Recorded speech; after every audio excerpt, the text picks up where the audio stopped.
বাতিল এবং শিক্ষার্থীদের উপর হামলার প্রতিবাদে লক্ষ্মীপুরে আমরা দেখেছি যে বিভিন্ন শিক্ষা প্রতিষ্ঠানের যে শিক্ষার্থীরা রয়েছেন তারা বিক্ষোভ মিছিল করছেন।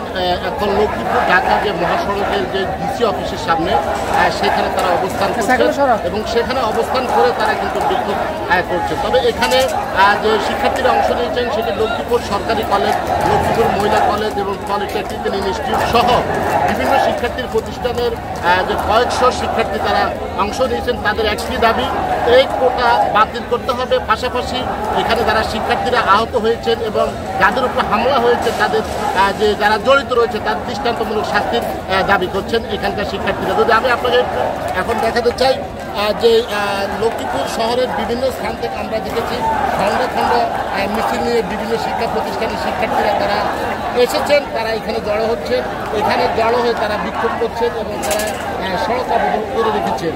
অর্থাৎ দুপুর 12টা থেকে এখন পর্যন্ত সড়ক অবরোধ চলছে, ফলে দুই পাশে কিন্তু দীর্ঘ যানজট সৃষ্টি হয়েছে, যে যান চলাচল বন্ধ রয়েছে। তবে এখানকার যে পুলিশ আইনশৃঙ্খলা বাহিনী রয়েছে তারা কিন্তু কঠোর অবস্থানে রয়েছে।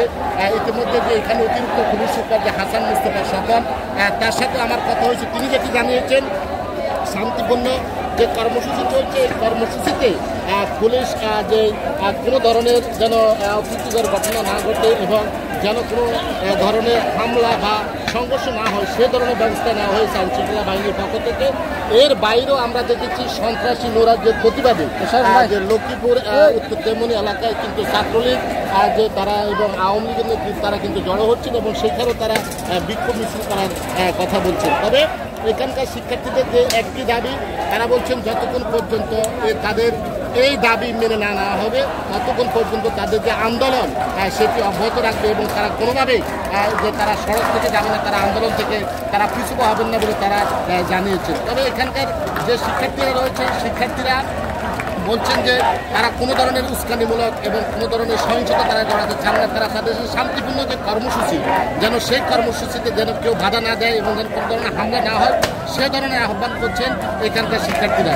তবে এখানকার যে শিক্ষার্থীরা রয়েছেন তারা এখন পর্যন্ত সড়ক অবরোধ করে রেখেছেন এবং তারা বিক্ষোভ চালাচ্ছেন, তারা আন্দোলনে রয়েছেন এবং তারা সকল ধরনের যান চলাচল বন্ধ রেখেছেন এখানকার শিক্ষার্থীরা। তবে এখানকার যে যতই মেলা যাচ্ছে ততই কিন্তু শিক্ষার্থীদের যে উপস্থিতি যে জড়ো হচ্ছে তারা অনেক পরিমাণ মানুষ কিন্তু তাদের শিক্ষার্থীরা আসছেন।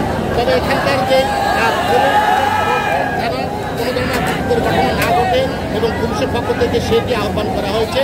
পাশাপাশি আমরা দেখেছি এখানকার যে শিক্ষার্থীরা রয়েছেন তারা কিন্তু পর্যাপ্ত যে তারা যে সংখ্যক শিক্ষার্থীরা তারা এখানে রয়েছেন এবং তারা একটি দাবি যে গোটা আন্দোলন করতে গিয়ে যারা নিহত হয়েছেন এবং যারা হতাহত হয়েছেন আহত হয়েছেন তাদের সাথে যারা জড়িত রয়েছেন তাদের দৃষ্টান্তমূলক শাস্তি নিশ্চিত করতে হবে এবং যে জুডিশিয়াল যে পদক্ষেপ সেটি নিশ্চিত করতে হবে। পাশাপাশি যেন এই কোটা বাতিল করতে হবে এমনকি এখানকার শিক্ষার্থীরা দাবি করছেন। যতক্ষণ পর্যন্ত কোটা বাতিল না করা হবে ততক্ষণ পর্যন্ত তাদের যে আন্দোলন সেটি তারা অব্যাহত রাখবেন বলে তারা আমাদেরকে জানিয়েছেন। আসলে আমরা সকাল থেকে দেখেছি এখানে শুধু যে বিভিন্ন শিক্ষা প্রতিষ্ঠানের শিক্ষার্থীরা তারা অংশ নেয়নি, এখানে সাধারণ মানুষও আমরা দেখেছি তারাও কিন্তু আওয়ামী লীগের পক্ষ থেকেও তারা সন্ত্রাস এবং নৈরাজ্যের প্রতিবাদে তারাও প্রবেশ করছেন জেলার উত্তর তেমনি এলাকায়। তা আসলে এখন আমরা দেখেছি দুই পক্ষের যে পরিস্থিতিটা উত্তেজনা বিরাজ করছে, থমথম অবস্থা বিরাজ করছে এবং যে লক্ষ্মীপুর শহর থেকে জেলা বাস টার্মিনাল থেকে এখন পর্যন্ত দূরপাল্লার কোনো যানবাহন ছেড়ে যেতে আমরা দেখিনি। এর বাইরে যে ছোটো ছোটো যে যানবাহন রয়েছে অটো রিক্সা বা সিএনজি সেটি চলাচল করছে। অর্থাৎ পরিস্থিতি যতই বেলা বাড়ছে ততই কিন্তু আমরা পরিস্থিতি দেখছি উত্তপ্ত হচ্ছে এবং যে উত্তেজনা তৈরি হচ্ছে।